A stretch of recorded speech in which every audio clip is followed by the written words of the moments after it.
Assalamualaikum warahmatullahi wabarakatuh. Waalaikumsalam warahmatullahi wabarakatuh. Pagi anak-anak. Pagi, Bu. Apa kabar kalian pada pagi hari ini? Baik, Bu. Oke. Pada pertemuan kali ini kita akan belajar tentang ilmu pengetahuan alam. Di mana dengan kita mempelajari ilmu pengetahuan alam itu berguna untuk kita bisa mengetahui segala hal mengenai lingkungan hidup yang berhubungan dengan alam.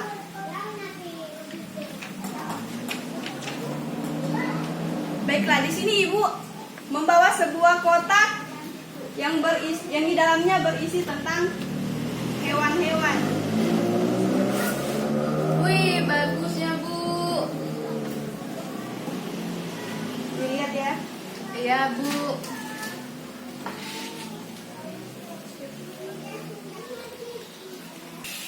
Baiklah. Sudah lihat hewan-hewan dalam kotak ini? Udah, Bu. Baiklah, Nina Suryaningsih. Ya, Hewan Bu. apa ini? Ular, Bu. Nah, ini apa? Bu. Katak, Bu. Ini? Belalang. Oke, baiklah. Jelaskan gambarnya. Mana yang tidak jelas? Jelas, Bu. Oke, baiklah.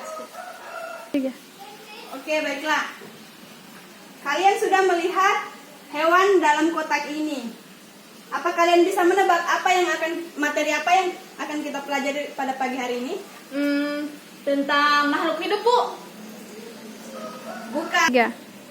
Jadi materi yang akan kita pelajari pada pagi hari ini yaitu tentang jaring-jaring makanan dalam ekosistem. Ya, Bu. Oke. Tiga. Ada yang tahu apa itu ekosistem? Tidak, Bu. Oke, baiklah. Jadi ekosistem itu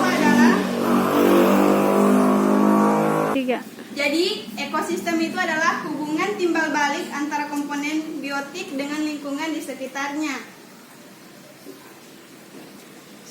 Jadi satuan makhluk penyusun ekosistem itu ada 4, yaitu individu, populasi, komunitas, dan ekosistem. Jadi individu itu adalah satuan terkecil dalam ekosistem atau disebut juga makhluk tunggal. Contohnya misalnya seekor ular, sebatang pohon itu merupakan satuan individu. Populasi adalah kumpulan banyak individu sejenis pada suatu tempat dan waktu tertentu. Misalnya populasi burung elang dan lain sebagainya. Dan komunitas itu terdiri dari berbagai populasi yang menempati habitat yang sama. Contohnya seperti populasi jamur yang hidup di atas batang pohon atau populasi ikan yang habitatnya di akar pohon bakau. Dan ekosistem itu terbentuk oleh komponen-komponen penyusunnya yang terbagi menjadi 2, yaitu komponen biotik dan komponen abiotik. Di mana komponen biotik ini adalah lingkungan yang terdiri atas makhluk hidup, sementara komponen abiotik yaitu lingkungan yang terdiri atas benda mati. Tiga. Jadi rantai makanan itu adalah peristiwa makan dan dimakan antara makhluk hidup dengan urutan tertentu. Seperti ini, contohnya seperti ini ya. Ini merupakan jaring-jaring makanan. Terus piramida makanan. Piramida makanan adalah suatu piramida yang menggambarkan perbandingan komposisi jumlah biomasa dan energi dari produsen sampai konsumen puncak dalam suatu ekosistem. Dan rantai makanan itu adalah peristiwa dimakan antar makhluk hidup dengan urutan tertentu.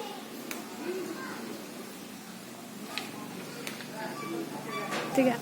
Jadi setelah kalian melihat hewan yang ada dalam media kotak ini, di mana yang termaksud hewan pemakan tumbuhan. Nina Suryaningsih, Ya, Bu. bisa ditunjuk hewan yang memakan tumbuhan di sini? Hewan apa? Yang makan tumbuhan, Bu. Ya. Ada belalang, Bu. Ya, betul. Dan hewan pemakan daging di sini apa? Ular. Apalagi? Elang. Betul. Ale. Jadi hewan pemakan tumbuhan yaitu hewan herbivora, dan hewan pemakan daging itu yaitu hewan karnivora. Dan hewan omnivora itu adalah hewan pemakan tumbuhan dan pemakan daging juga. Dia pemakan segalanya. Jadi di sini yang saya mau tanyakan, di mana di sini yang merupakan hewan omnivora? Nggak tahu, Bu. Jadi di sini hewan omnivora, oh tidak ada ya, karena saya tidak mencantumkan di sini. Ya baiklah, lanjut saja. Di sini Ibu akan membagi kelompok karena berhubung kalian cuma 2 orang saja. Ya, Kalian Bu. berkelompok. Sini. Jadi di kelompok ini di mana yang merupakan? Jadi siapa ketua kelompok di antar kelompok kalian? Ibu saja yang tentukan, Bu. Oke, yang saya tentukan di sini ketua kelompoknya Nina Suryaningsih ya. Jadi di sini Ibu akan membagikan lembar LKS. Jadi amati gambar yang ada dalam LKS ini, lalu diskusikan gambar yang ada dalam LKS ini, terus jawab sesuai pertanyaan yang ada dalam LKS ini. Iya, Bu. Jawab ya. Iya, Bu. 3. Jadi sudah selesai? Sudah, Bu. LKS-nya? Ya silakan maju di depan untuk mempresentasikan hasil diskusinya. Baik, Bu.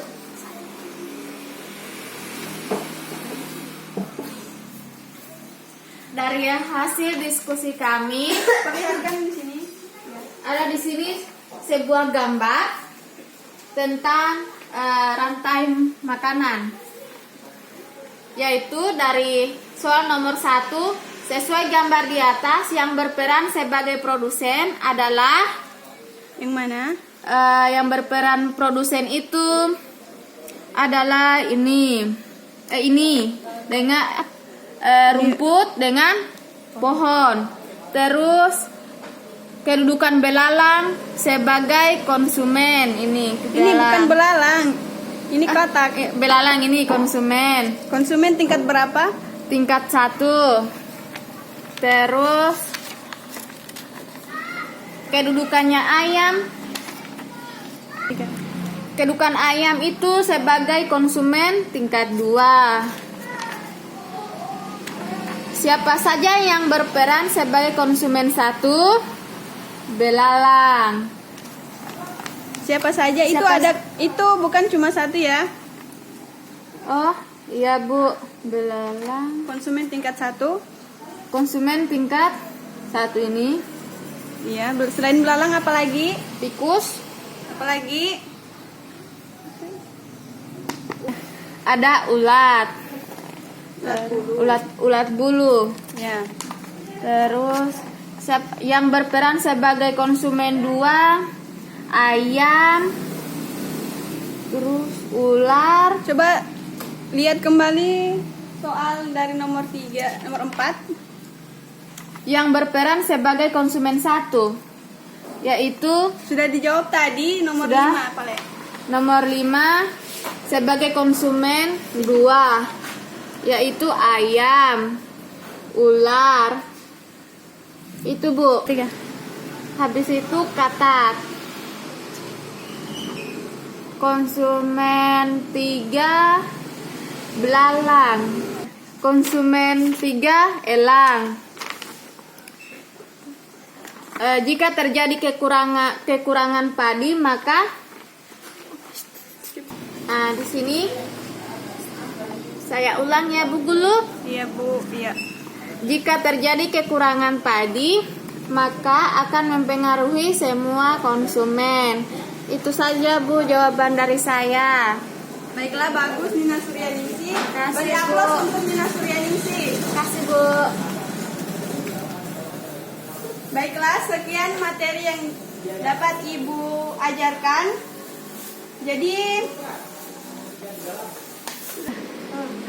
Jadi terima kasih untuk siswa saya yang sudah belajar dan sudah berusaha untuk menjawab LKS yang sudah diberikan tadi. Jadi itu saja yang dapat Ibu ajarkan. Kurang dan lebihnya mohon dimaafkan. Assalamualaikum warahmatullahi wabarakatuh.